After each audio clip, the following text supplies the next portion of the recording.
since we've touched on Marxism, here's another parallel. When the Soviet Union collapses, the first national experiment in a socialist economy, Marxists were confronted with a really serious problem, because what was done in Russia was done in the name of Marxism. We are Marxists building a socialist economy. So the Russians had a real serious problem. You fell apart. The thing you created wasn't sustainable. We have the proof. It's gone. It fell apart.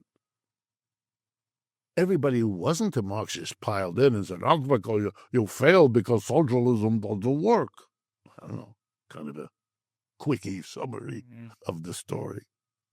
Now, the Marxists either had to come up with their own alternative explanation, or they'd be stuck with a very bad result, because the argument of the rest of the world, or much of it, was that here is the proof that socialism isn't innovative. It doesn't allow building business.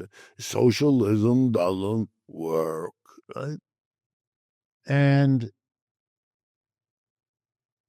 it forced Marxists to go back and say, what did we get wrong?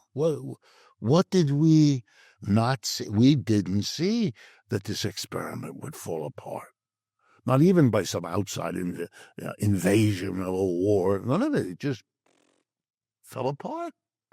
We missed something. We better ask pretty basic questions about our analytical framework, Marxism. Or to say the same thing in other words, Marxists had better come up with their own explanation of what happened, or else the notion that socialism doesn't work will kind of take the day. It will have won the debate. And so a variety of people, myself included, did that. I spent 10 years of my life writing a book with my colleague Stephen Resnick, a man that I worked with, also a professor of economics like me. We spent 10 years writing a book on what happened to the Soviet Union. Why did it fall apart? And what does that tell us? And the bottom line, your audience might be interested. The book is available. It's in print. You can get it. What's it called? What's called? Theory, wrong title. Theory and History, Capitalism and Communism in the USSR. So published by Routledge, a big international publishing house. Routledge, available in English all over the world. Been translated into a bunch of other languages too. Anyway,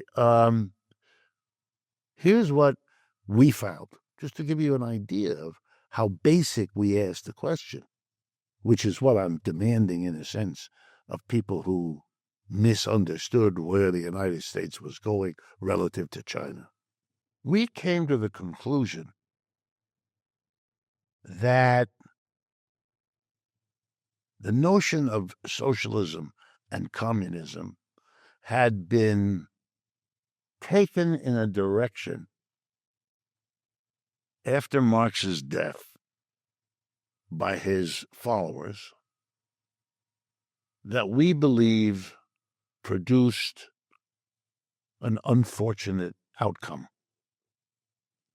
And the outcome was that socialists thought that what they were about was to go beyond capitalism in the sense of depriving private owners of the means of production, private entrepreneurs, from their position and their power in order to collectivize, to make the economy something the community as a whole undertakes, not private subgroups.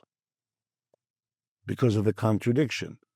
The simple idea that if a private group of people are running an enterprise, they run it to maximize that enterprise, not the needs of society, and that those don't always work out, and that the society's needs can go unfulfilled because the privates don't do what you would need to do to fill them. An old idea fleshed out in a century of writing by socialists, mostly in the 19th century.